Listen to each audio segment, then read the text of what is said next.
So Malcolm Turnbull is the new prime minister. He's only been prime minister for 3 months. So we don't really know where he stands on things. My daughter and I, like Peter Rudd, he was prime minister for a short time. It's a parliamentary system, so it's not a 4-year term or an 8-year term. They change prime ministers a lot there. And what I wanted to do a little bit of is go through each state and 2 of the territories. So I want to start with the Northern Territory because to me it's one of the most interesting places. And it's a territory, not a state, which accounts for some things that go on there. And Queensland is where my daughter lives. And here's New South Wales with Sydney. So I think if you've ever been to Australia, you probably have been to Sydney. I'm not going to spend much time on that. And then Western, what is this? Victoria, thank you. And Tasmania. Yeah. Yeah, that's fun. South Australia, and this huge part is Western Australia. So that's what we're going to do, a very quick tour. Well, not so quick, but. So it's a country and a continent, and it's surrounded by the Indian Ocean and the Pacific Ocean. And the major cities are Sydney, Brisbane, Melbourne, Perth, and Adelaide, and they're all coastal. The whole population lives along the coast practically, except the, I forgot the territory of the capital territory where Canberra is in the middle, called the Bush capital. So I won't pursue that. So the whole population of Australia is only 23 million. It's a large place with small population because so much of it is not habitable in the middle. So in context, there it is, and it's considered Oceania. Here's Papua New Guinea, Indonesia is here. Vanuatu, I showed a slideshow before of Vanuatu and also New Caledonia. That's because when I visit my daughter, those were easiest places for them to come. And all these oceanic islands are here, Tonga, Fiji, and down here, of course, is New Zealand. So it's sort of in the middle of nowhere, a lot of water. It's the 6th largest country in the world, and its neighbors, we just reviewed that. And this song you just heard, I Am Australian, talks about how I am the first Australian, here I came 40,000 years ago. Well, of course, the person who was singing it was white. Right. And it was the Aborigines that presumably came 40,000 years ago and have contributed a great deal, at least to the art of Australia, if not to the whole culture. And it's a very difficult schism there between the whites and the Aboriginals. So there's 250 language groups, but there is no written language for the Aboriginals. Oh, let's see. So the 6 colonies federated in 1901. Okay. It's one of the wealthiest countries in the world with the world's 12th largest economy. In 2014, Australia had the world's 5th highest per capita income. It's really impressive. The military expenditure is the world's 13th largest. That's a good thing. But the Human Development Index, which shows how people are treated and how much they reach their potential, is the 2nd highest globally. And it ranks high in many international comparisons of national performance, such as quality of life, health, education, economic freedom, and the protection of civil liberties and political rights, which is mostly true, but not entirely. But we can talk about that. Captain Cook was his discovery of Australia, his first real period to map the eastern coastline in 1770. On the other hand, here's the Aboriginals doing rock painting 40,000 years ago. So that's sort of an example of the schism between the Europeans and the Aborigines. So let's start with the Northern Territory, which is right up here. When I was there, I had I needed some exotic fix, so I went to Bali, which is right up here in Indonesia. It's the capital is Darwin, because Darwin landed there. Well, we'll talk about that later. So it has Alice Springs, Uluru, Ayers Rock, Kakadu National Park, and the third largest Australian division, sparsely populated, 233,000 people, and fewer, half as many as Tasmania. But the Aboriginal population is 2.7% of the entire Australian population. But in the Northern Territory, it's the largest number at 30%. How many of you been to the Northern Territory? Anybody? Okay, the man's have. It's very interesting to be there because you see a lot of Aboriginals, and this is what they look like. They're not a beautiful people. So you see them and you sort of recoil because they're, first of all, angry looking, and second of all, sort of not pretty. And I have to say sometimes they're drunk, so it's very difficult. So the total Aboriginal population is 606,000. It used to be 4 or 5 million. But many things have made the Aboriginals die as a race, including disease, including persecution. So several languages are spoken and none in writing. So this is interesting. If you were a full-blooded Aboriginal native, or any person apparently having an admixture of Aboriginal blood, that's the legal definition, a half-caste being the offspring of an Aboriginal mother and other than Aboriginal father. Anyway, it's sort of like blacks were. You were forced to live on reserves or missions, work for rations, given minimal education, and needed government approval to marry, to visit relatives, or use electrical appliances. So that was the situation. So even if you had 1/8 of an Aboriginal blood, you were subjected to all these insulting prohibitions. And yet, the trademark, like I have on my flyer, of Australia is Aboriginal art. And of course, it's now, Hilda pointed out that the Seattle Art Museum was the first to have its own Aboriginal art collection in a room, a section. And some of these artists have become very famous and also very wealthy. So it's based on important ancient stories. Even contemporary Aboriginal art is based on stories and symbols centered on the dream time. That was in that song, I come from the dream time. No, she didn't come from the dream time. They came from the dream time. And that's the period in which indigenous people believed the world was created. The Dreamtime stories are at least 50,000 years old and have been handed down through the generations virtually unchanged for all those years, but not in writing. There is no writing. There is no written language.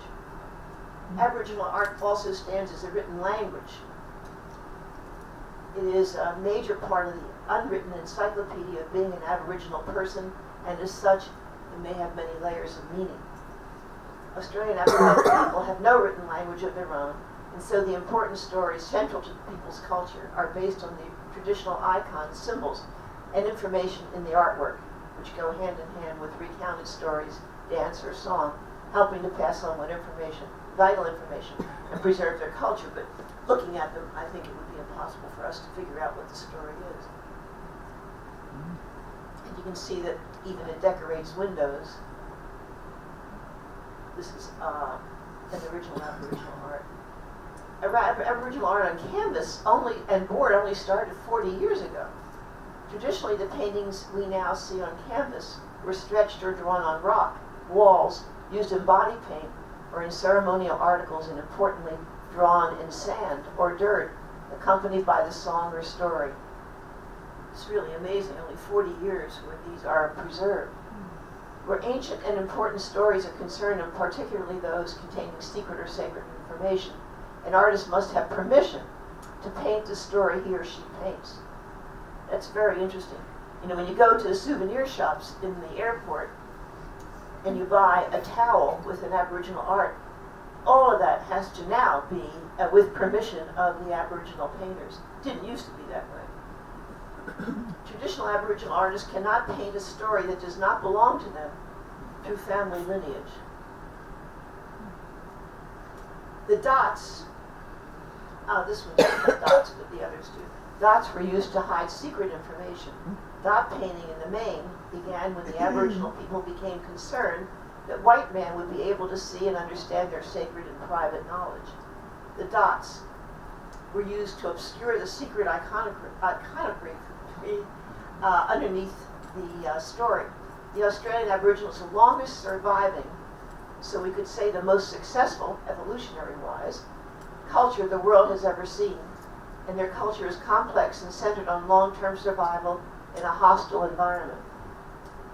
Our love of Indigenous art and our willingness to pay for it has given Australia's Aboriginal people a greater degree of self-respect and standing as an important source of income. So it's a very interesting history. We could dwell on this for the next hour, but that's essentially. How about the music? Music. Yes, I don't have any music here, but that would be good to have a little didgeridoo. Yeah, I didn't put any in there. But that's dot painting. And this girl is getting prepared for a festival. So there are about 500 different Aboriginal people, and each with their own language and territory, and usually made up of a number of separate clans. Races. She's racist.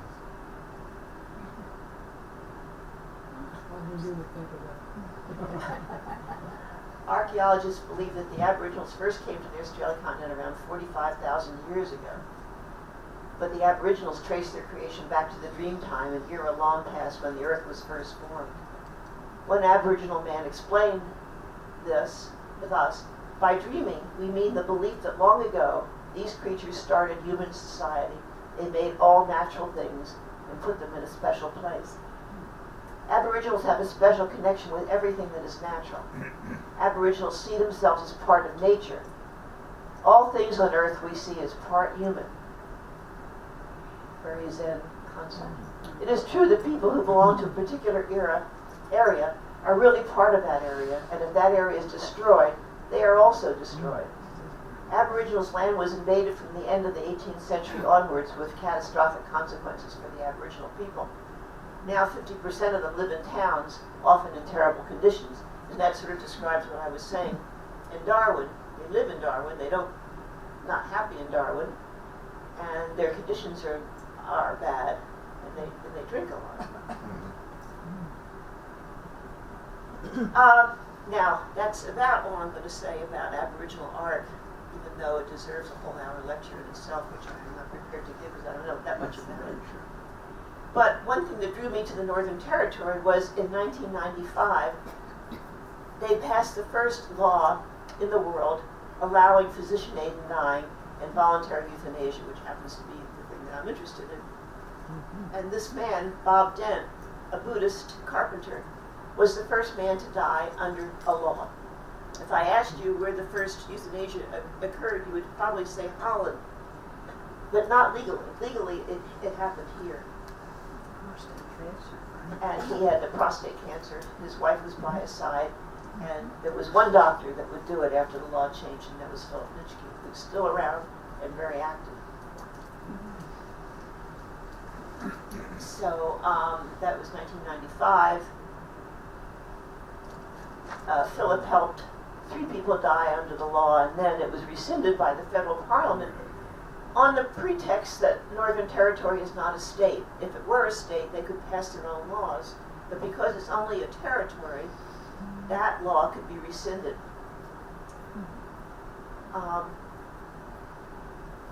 So that was Bob Dent, who died in September 1996.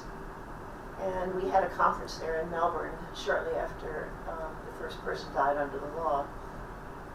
This man is a hero of mine. He was the Prime Minister of the Premier of the Northern Territory. And he introduced the law, and then he resigned so that they could vote on their conscience and not on party lines. And still very active in the movement. The Ghan is an interesting railroad. This is the route. We'll talk about that in a minute. So it's a passenger train between Adelaide, Alice Springs, and Darwin. It's a long route. And of course, Australia is a big country. It takes 54 hours to do that distance, 1,851 miles, with a stopover in Alice Springs, which is up here. It's still in the Northern Territory. The Ghan is an abbreviation of its previous nickname, the Afghan Express. This is interesting that Afghans were here.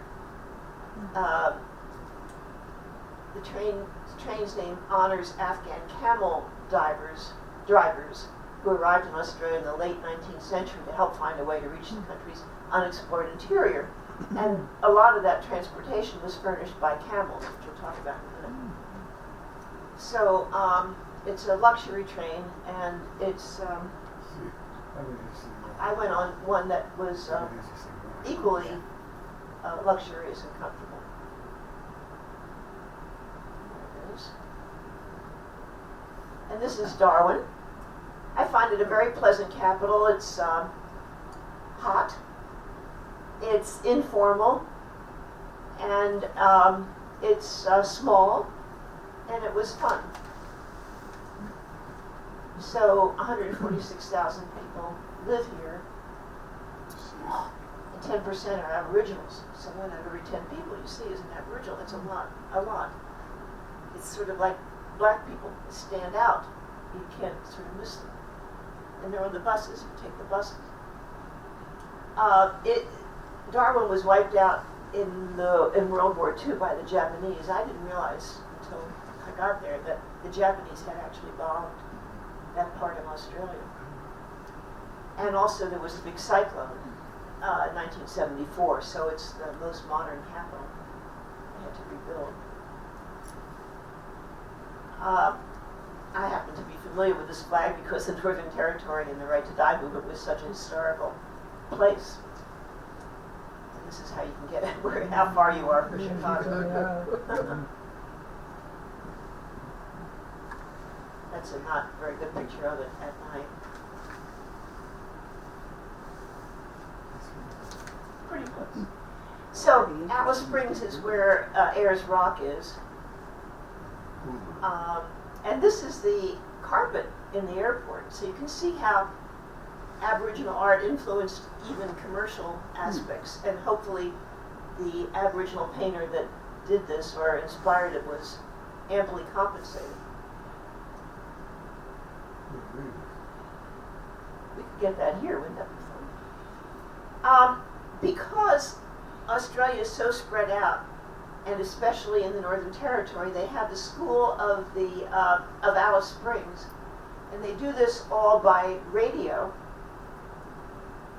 School of the Air, and they teach these kids who are isolated, living in these houses that are miles from anywhere else, miles from the nearest school, and they get all their lessons from School of the Air. Yeah. And that's just in part where they're distributed a little bit. It's a very interesting concept. It's interactive. The kids talk to the teachers and vice versa.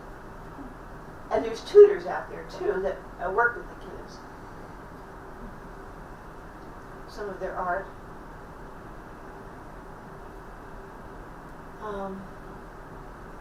Then there's also the flying doctor service because people live so remotely that they can't always get medical care, so they can call the flying doctor service in an emergency, and someone will come to them and maybe take them to the hospital in a helicopter. This is really an intricate operation. Then there's the cultural precinct.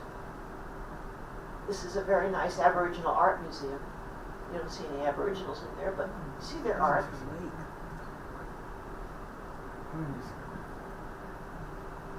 And there's a lot of dots.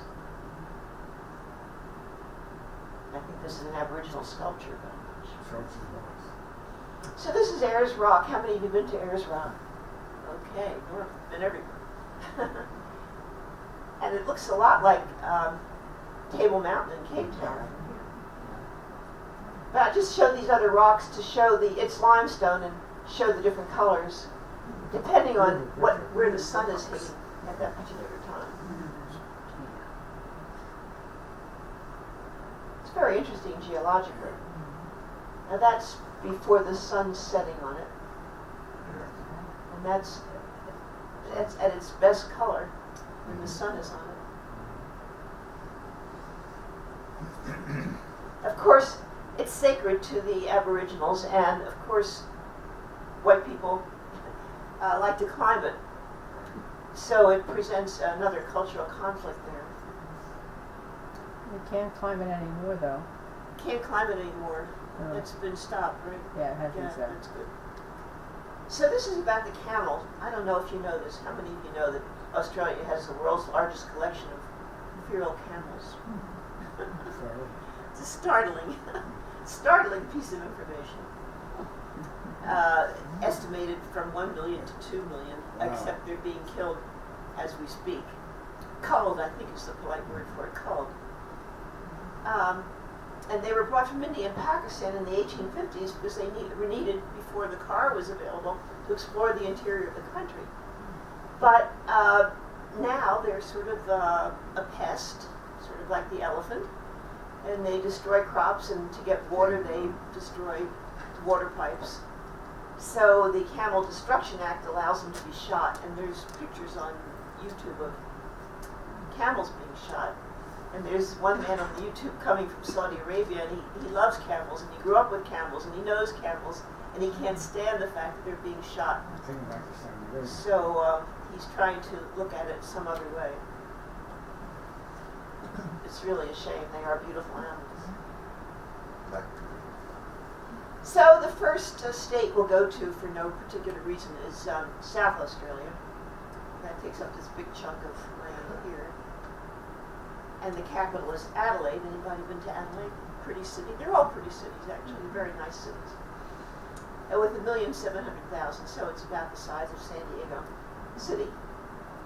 And it has, in South Australia, despite Adelaide, extreme wilderness, a southern ocean coastline lined by sheer cliffs. These are the Great Australian Bight, these cliffs here. I don't have any pictures of them. And the empty expanse of the Nullarbor Plain, which is here. And when I took the train, you'll see that we went through the Nullarbor Plain, which is nothingness. And it's the outback, very inhospitable to life. But Adelaide is very sedate, very sort of British. It's called the City of Churches, and it's got wonderful vineyards in the Barossa Valley, and they make very good wine there. South Australia's remained politically innovative and culturally vibrant and surprisingly ethnically diverse. You know, at one time, Australia was for whites only, and the majority of immigration still comes from England, Scotland, Wales, and New Zealand. But when you go into these cities, you see people from all over the place, Asian countries particularly, and it's very surprising. So they're very big on wine and have a lot of cultural festivals and good agriculture, manufacturing, and mining. This is an aerial view of the vineyards, so you can tell how rich this area is. I had friends there. We ate in the vineyards. It was lovely. This doesn't belong here. This is actually in Hobart, but it's good. It's a typical sort of British type cottage that you can find in Adelaide. Every state has a major university and many other universities. Australia is very big on education. It's somewhere between free and cheap. I'm not sure what's exactly the policy. And it's very good educationally. This is a wonderful arcade, this Central Market arcade, and I was amazed about how diverse it is in there.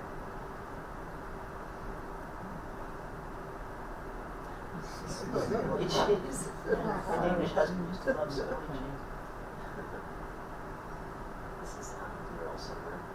The kind of buildings you see, very colonial era buildings. which you don't see of course, in France.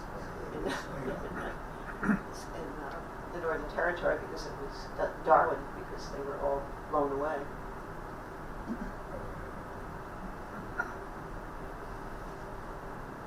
Not sure what that is. That was very good. There's a lot of whimsy in Australian art. It's lovely. They don't take themselves very seriously. That must be a lot.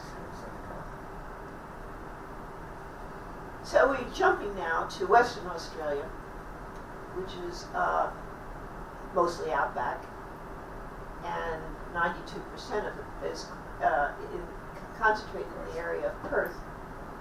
Also has a very nice wine region, the Margaret River.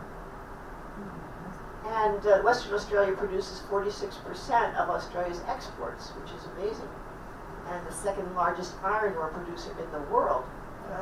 And this is all Indian Ocean, very nice beaches. Perth is known for its abundant parkland, beaches, and snorkeling sites. And across the Swan River is Fremantle, which we'll see in a minute. Western Australia is home to one of the country's leading performance training institutions, the acclaimed Western Australian Academy of Performing Arts, as well as a burgeoning theatrical and musical scene. I stayed in a marvelous hostel in Perth, right in downtown Perth. The best one I've ever stayed in. I was there for about a week, and it was really fun to be there. They're building this gross thing, the Ritz-Carlton, I don't know why, right on Perth's waterfront. Good for them, I guess, I don't know. It doesn't belong there at all. So this is downtown Perth. One thing I liked about it is there are a lot of downtown buses, and they're all free. And when you sit at a bus stop, it says the bus is coming, number 6 bus is coming in 3 minutes. You know, like that. Very, very good. A lot of bookstores, small movie houses, and the excellent hostel where I stayed, and lots of nice little restaurants. Very pleasant city, I thought. This is the shoreline. I remember up here, as you're about to board the boat, is an Indian restaurant, and you pay what you feel like paying. The food was delicious, so I hope they're making it there. This is the shoreline as you go up the river to Fremantle, which is what I was doing here. Fremantle is a charming port city, 20-minute boat ride from Perth. This is the Swan River. 27,000 people live in this little city, and it has a lot of well-preserved 19th century buildings. Lighthouse. Cute little place. Fremantle was the submarine base in World War II for the United States submarine. Ah, did you hear that? Fremantle was a submarine base in World War II for the United States submarines. They didn't come out of Hawaii. They came out of Fremantle and then on the other side Brisbane. Brisbane. Ah, we'll get to Brisbane in a minute. That's very interesting. Thank you. Isn't that a pretty building?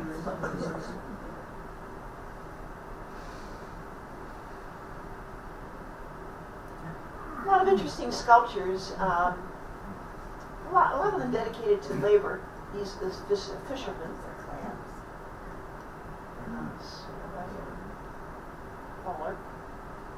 It's a big port, and lots of good food for him to investigate. Some quaint places, peacocks. So, my hostel had a lot of information about how to get around the rest of the country, including these backpacker tours, so I took one. And, of course, I was 50 years older than the oldest person on the trip. But it was fun. I think it was a week. So we went to, for example, Rottnest Island, a protected reserve, and these are quokkas, little marsupials. They're found hardly anywhere. And sea lions and several fur seals. This is on Rottnest Island. There were a few Dutch people here. How did it pronounce that? I don't know. It was also a penal colony, and of course, Aboriginals were the most likely people to be in the jails. Lots of different lighthouses there. I took a picture of the star pine because we see it so often in La Jolla. Yeah. This is some kind of growth here in this sort of museum, a stromatolite, 2 billion years old. I'm not sure whether you animal, vegetable, or mineral, but they're interesting. Monkey Mia is a place where dolphins come. So this is the morning ritual where you come and watch the dolphin feeding. He watches too. So there they are, coming for their fish. And bottlenose dolphins, and this has been going on here for 50 years, more than 50 years. It's quite a sight. Gives them something to do. Here they all are, waiting for breakfast. They're begging the dolphin. So Monkey Mia is a popular tourist destination located about 900 kilometers north of Perth in the Shark Bay Marine Park and World Heritage Site. One thing about Australia is the preservation of natural lands and spots and pathways and parks is really astonishing. How pristinely it's kept and how accessible it is to people. So this is one example. We can try that at SeaWorld. It's not SeaWorld. No, they could. So this is another thing that's going on there, Project Eden. And it's her project. It's the largest animal sanctuary in Australia. And the idea is to preserve the native species and try to eradicate the intruders so that these very rare animals can be preserved. I don't know who this little guy is. It's cute. I think that's not a rare species, but it's a nice caterpillar.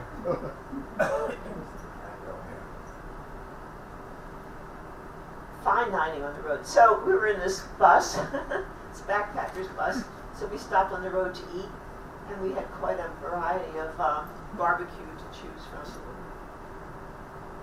There's my bus mates. This is another beautiful spot, Karjini National Park. Really beautiful.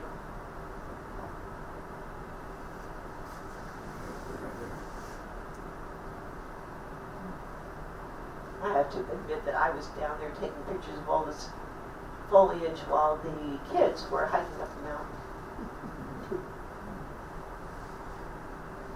It's an 80-mile beach. There, of course, you know, being a coastal country, there are a lot of beaches. Some of us are. She's a grandmother. There was a lot of appropriately aged rock music on the bus. Here I am.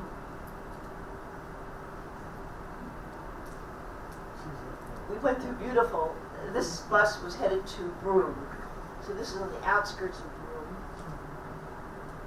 Broome. Broome is a coastal town noted for its pearling industry and tourism. It's in the Kimberley region of Western Australia, 1,390 miles north of Perth. So that's how far we went, 1,390 miles. Permanent population is only 14,000, but goes over to 45,000 during the tourist season, which I'm not sure when that is, but we might have been in it. This is the hostel we stayed in, very pleasant. Sunset. And on Saturday there was a fair out in the street or in the park. That was fun. A lot of hippie types. Well, hippie types in Australia generally. Founders. These look like they come from North Korea. So when I got back to Perth, I think I flew back from Broome to Perth, decided to take the train, the Indian Pacific train, from Perth to Sydney. The that took 4 days and 3 nights, and it's the longest stretch of straight railway track in the world. So, I don't have a good marker here, but this is the route. So it goes through the Nullarbor Plain, down here. There's the National Park. I lost track of it here, but it goes to Sydney. So it's quite interesting. It is. Unlike the Don, which comes from Darwin to Adelaide.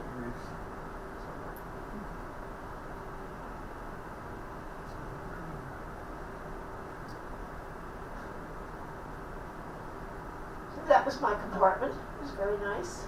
Something big. Dining was excellent. What about the cost of living? What?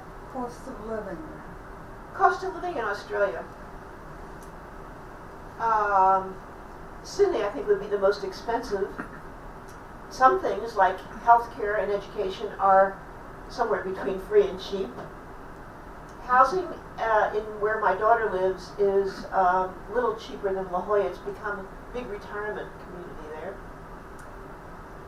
I'm not sure about the rest of it. Restaurants seem a little cheaper, but then I don't like fancy restaurants. I don't know. Not sure. So the first stop was in Kalgoorlie, which is a big open mine, a super pit, a gold mine, and apparently still yielding gold. And as you see this enormous pit, we got out and looked at it. But this is our lounge car. It was very nice. And then we got to the Nullarbor Plain, which is a huge desert with an occasional kangaroo. Not much going on there. And then we went to Cook, which is a complete ghost town. Just saw a few deserted houses and a train station. That was about it. Named after the captain. We stopped in Adelaide. I had already been in Adelaide, but we had a nice stop there. Adelaide's a very pleasant town. Broken Hill is an interesting old ex-mining town. I had been there for another reason. Well, to make it short, one of the people who had come to the Northern Territory to for his death, he had lung cancer. And he was a taxi driver, and he drove all the way from Broken Hill to see Dr. Nitschke. But he couldn't get help to die because the law was so stringent it required a psychiatrist to sign off on it. Philip couldn't find a psychiatrist, so Max Bell, the cab driver, drove all the way back to Broken Hill, and we've had a meeting there and a celebration of his life there. There's a wonderful Australian broadcasting documentary called Journey to Nowhere about Max Bell's life and death. So I know Broken Hill quite well, and it's a nice little town. So finally, on day 4, we went through the Blue Mountains, which are beautiful, to Sydney, traveling from the Indian Ocean to the Pacific Ocean through some of the most desolate and striking scenery. And it's amazingly empty in the middle of Australia. And that, of course, is the Opera House, and Sydney Harbour, and the well-known Sydney Bridge. The Rock. I'm really going to not do Sydney here at all. It's the capital of the state New South Wales, and it has 7.5 million people. And it is Australia's most populous state, and Sydney is the country, in fact, Oceania's most populous city, with 4.75 million people. 1.5 of whom were born overseas, but mostly in places like Great Britain, Wales, Scotland, Canada, and New Zealand. But still, there's a lot of ethnic diversity, so there are people from Thailand, from Oceania, from Asia. And as you can see, there's a variety of climates. You have beautiful beaches, and also skiing. Gotta be sharks. And that's the Opera House again. It is a spectacular sight. Sydney is very beautiful. There's a lot of parkland. All these cities are very laid out, very people-oriented, unlike ours, I think. This is very interesting. I found this out about Sydney, not while I was there, but since then. They have this terminal ill cannabis scheme, they call it, where if you're terminally ill certified by a doctor, you can use marijuana with impunity. Very interesting idea. This is, there's so much contemporary architecture in Sydney. That's a good picture. I think it's an elevator. I'm not even sure what it is. So that's so much for Sydney, where there's a whole, hours to be said about what goes on in Sydney. So this is Queensland. The capital is Brisbane. And the star is where my daughter lives. She lives in a little town called Mullaney. Probably a population of 4,000, I don't know. Very pleasant little town. But Queensland is the second largest and third most populous state with 4 million people, almost 5 million people. Again, concentrated population along the coast. And this is the Sunshine Coast. And she lives about 40 miles in, so it's called the Sunshine Coast hinterlands. And there's very good surfing there, which my son-in-law and grandson love to do. And there's several large cities, 30 large cities, and the nation's third largest economy. So the cities go all the way up to the very top, and some of them are very interesting cities. It's thought that the Aboriginals were there even before 50,000 BC. And this land bridge that people talk about is probably where they came from. My grandson is starting the University of Queensland in September, and it's a very well-regarded, high-rated school. I didn't know that, but it is. And although he was thinking about coming to UCSD or someplace like that, when he found out how good that school is, that's where he decided to go. He was the highest ranking student in his class of 21 people in Mullaney High School. And of course, he's a big soccer player and cricket player. That's very big in Australia, if I didn't mention it before. So, of course, Queensland has the Great Barrier Reef. And this is some things that are going on there, although it is said now they're becoming more contaminated. This is Brisbane, with 2.5 million people. Again, a very pleasant city. There's a ferry boat that goes down this river, and you can get off at different stops. And you can usually catch a bus to wherever you want to go in Brisbane.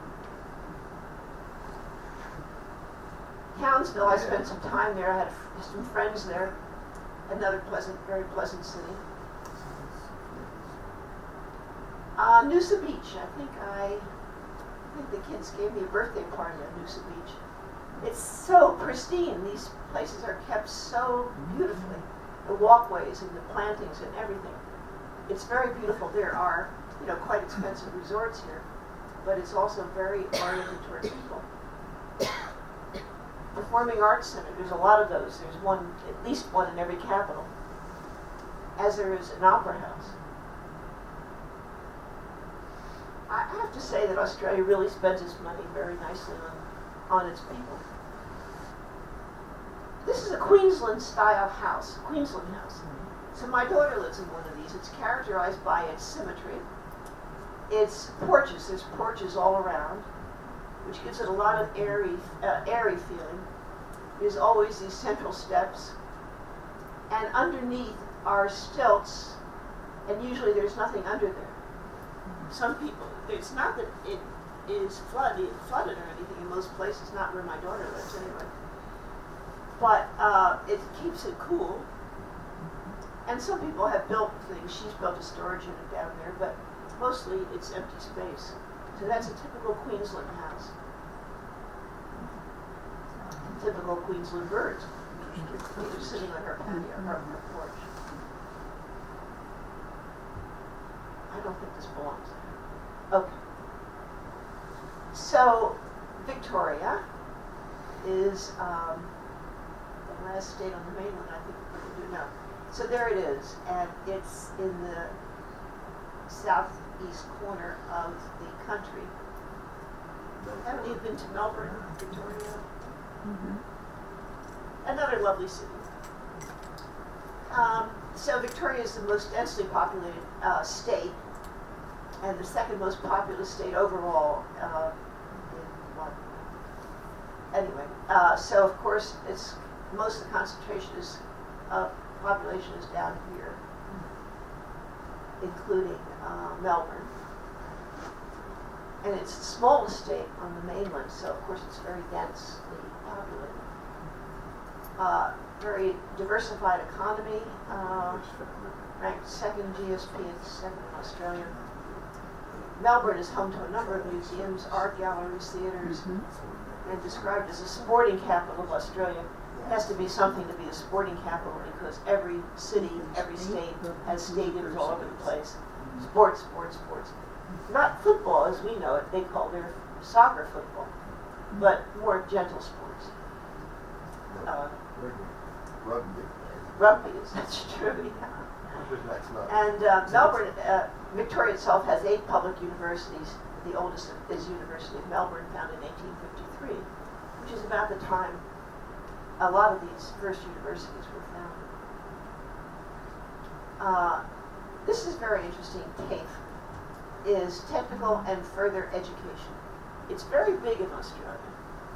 One of my stepsons became an electrician in the TAFE program. So not everybody has to go to college, but there's an opportunity for everybody to get additional education after high school. And it's, again, I don't know whether it's cheap or free, but it's very affordable. So there's about 1,000 adult education organizations registered to provide TAFE programs all over the country. And about 480,000, 90,000 students enrolled. It's an excellent idea, and it's very well done. These people get jobs right away. My stepson has roamed around Europe, and if he wants to be an electrician, pick up some extra money, he just turns himself in and he's an electrician. Right now, actually, I think he's, I can't remember which stepson it is, but grandson, but one of them is studying at a law school. But I think he's still doing interest in the other. This is Victoria. Interesting combination of colonial and modern architecture.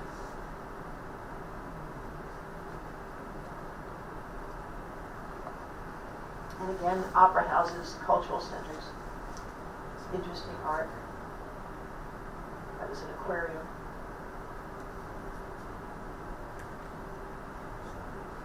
Melbourne has the world's largest tram network.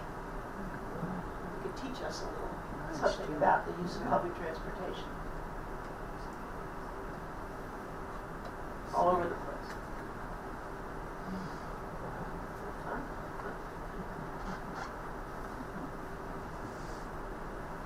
And these colonial buildings, and this store, toy store.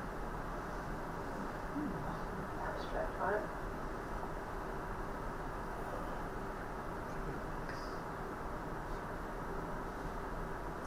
This is interesting.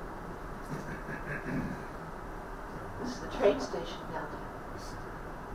So I guess this is a performance that's going to happen, and I would imagine this is a Aboriginal person. Yvonne Bullabong, she was an Aboriginal tennis star, right?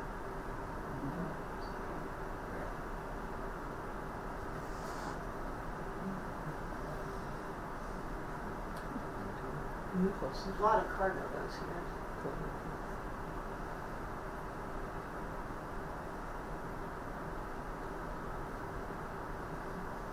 I loved the ethnic restaurants in Melbourne. They were in the university area, most of them. We had a meeting there, we ate, well, we had 2 meetings there actually. Ate a different one every night.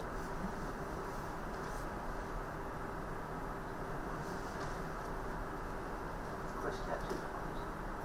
And also very British things went on there. Sports, big arena here. And around Victoria's beautiful parks. This is a very important park here. I don't think we need to know all that. We need to know him first.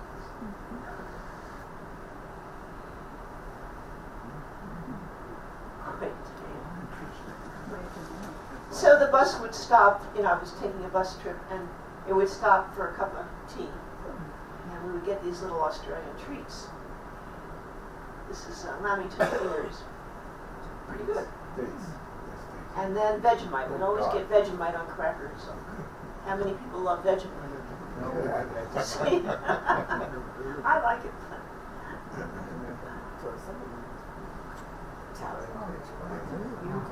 These are cute.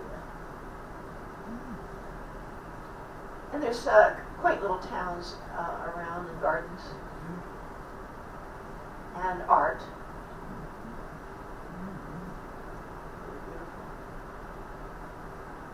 Kangaroo and a bear. No, a koala. Yeah. This is made out of one tree, of course.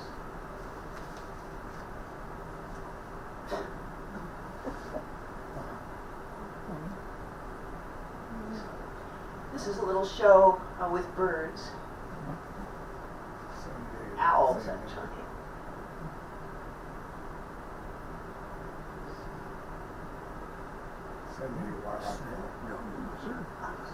He's a frog, I guess. One of my best pictures. But he's not a platypus. I'm pretty sure he's not a platypus. But there is a platypussery there. And in Mulaney, where my daughter lives, there was a big fight in the town because where the platypuses hang out, they don't have Walmart there, but they have Woolies, which is Woolworths. We have fond memories of Woolworths, but it's more like Kmart's, and they're infesting the whole country. And so in Mulaney, there was a big protest. So when I went there once, everybody was wearing these big buttons that said, "No Woolies." I didn't really understand what that meant. But it meant they didn't want Woolworths because of many reasons. There are a lot of small stores there. But also, they were going to build right over where the platypuses hang out. Sorry to say that they did succeed in building the Woolworths.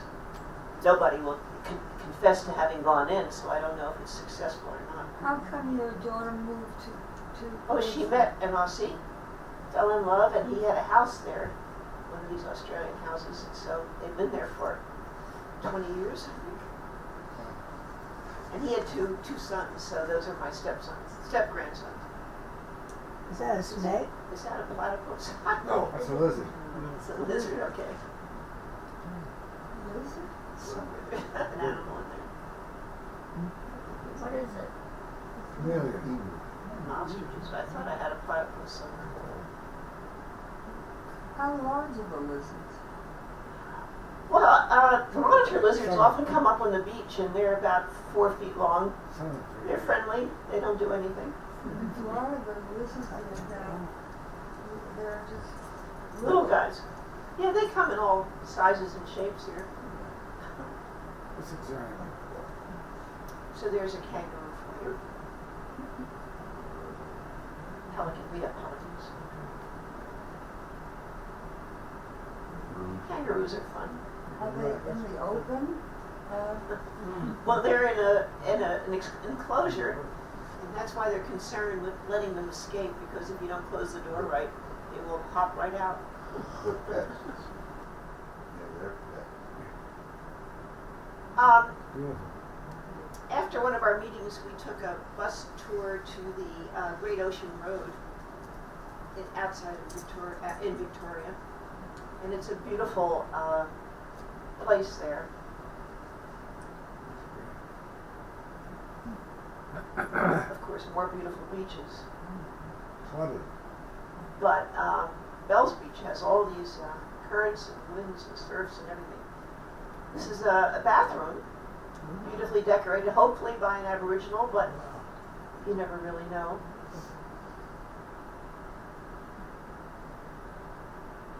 Shaman. This is where the Great What Ocean. about the climate? It was very pleasant. You know, each state has its own climate, which is a whole story in itself, and really describes the character of the state depending on the climate. It happened to be very pleasant when we were there, and Victoria does have a pretty good climate, but it gets cold in the winter. So that's the road. And here's a statue dedicated again to workers. the building of the Great Ocean Road. Nice house to have. A lot of this looks like, you know, the North Coast in San Diego, certainly in California. And lots of little, Port Campbell especially, is a cute little seaside resort with an interesting art. So we took a helicopter ride.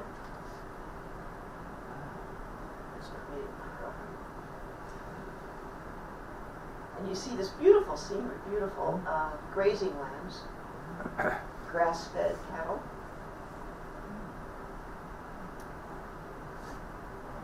And these are the 12 apostles, these little islands.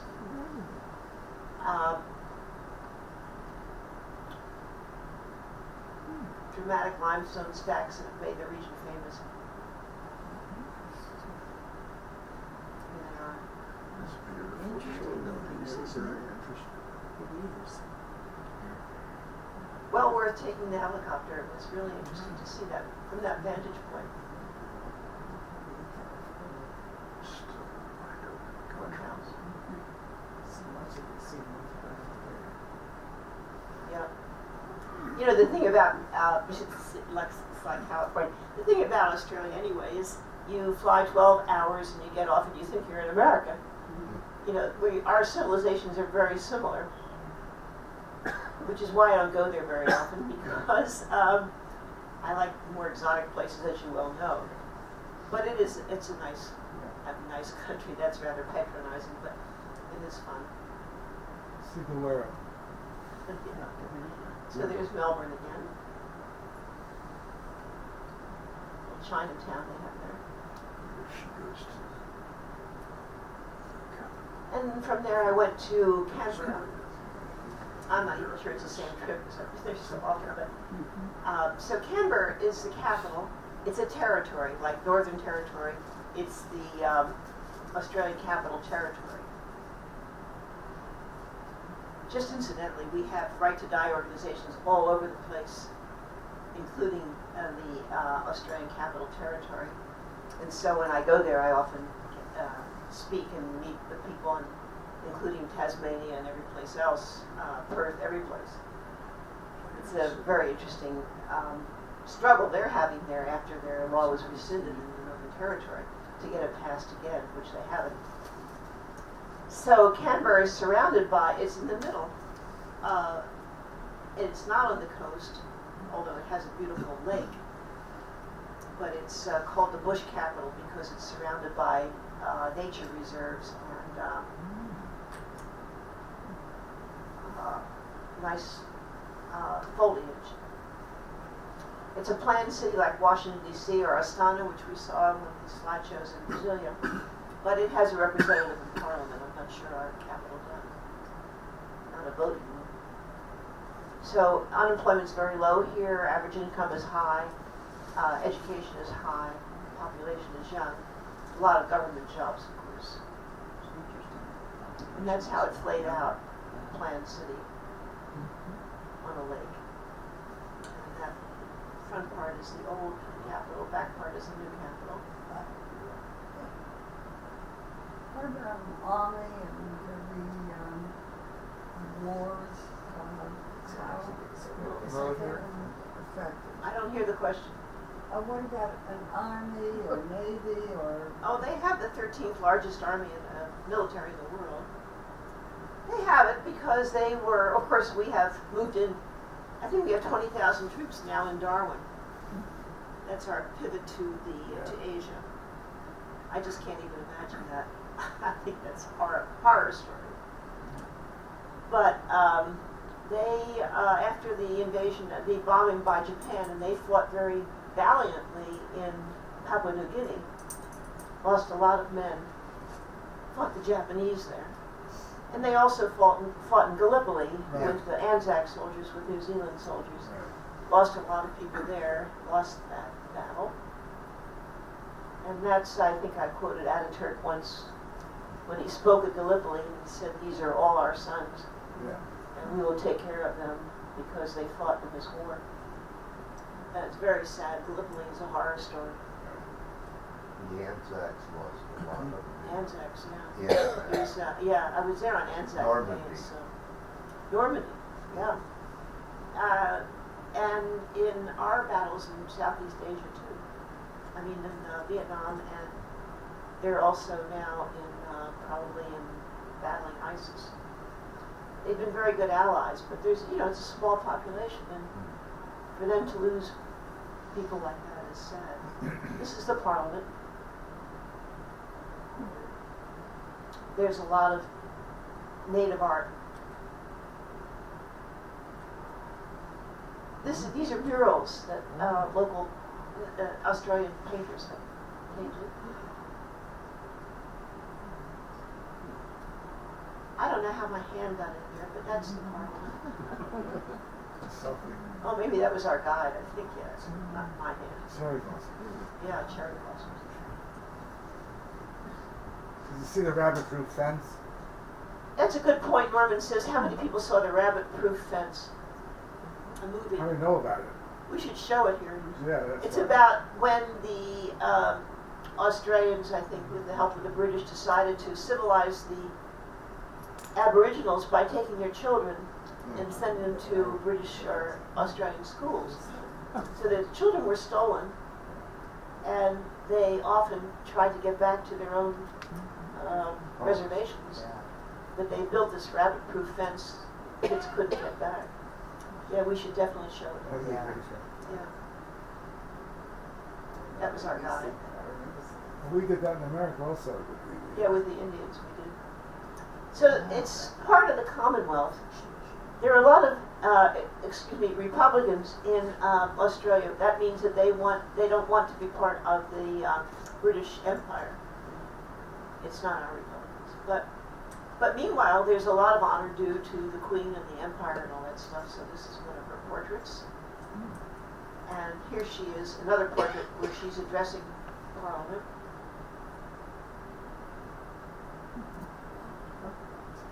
She's quite a lady.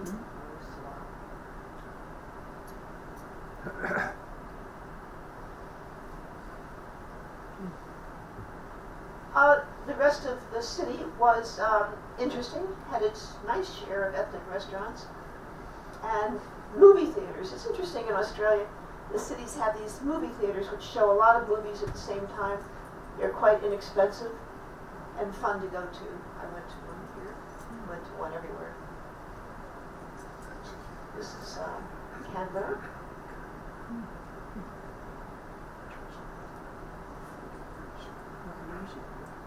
And it's just amazing to me what an influence the Aboriginals have on art and how separately they live from the rest of the population. I mean, related to the other natives of the South Pacific. No, well, that's a whole other story. New Zealand and Maoris and all that, Yeah. they're not related, no. So I stayed in a lot of hostels, especially my trip to New Zealand. This is one of the YAJ's youth hostels in Australia. They're very nice, very friendly, and well located right downtown, wherever you want to be. Are they prejudicial against the native Australians who have their intermarriage? Is there intermarriage? That's a good question. I don't think there's much intermarriage, if any. I don't think so. I mean, they don't describe a whole section of people as mixed race. I don't think so. Is there prejudice? No. I mean, not legally there's not prejudice, no. I mean, they're on buses, they're in restaurants everywhere, but they don't frequent the places that we white people tend to frequent. Do they grow sheep on Tasmania? They grow sheep, yes. Oh, yeah. So Tasmania is a nice little island state of Australia. Cold, gets cold down there. 150 miles south of the mainland. That's the vast strait there. And about half live in the Hobart area. It's a natural state. Almost 45% of Tasmania is in reserves, national parks, and World Heritage Sites.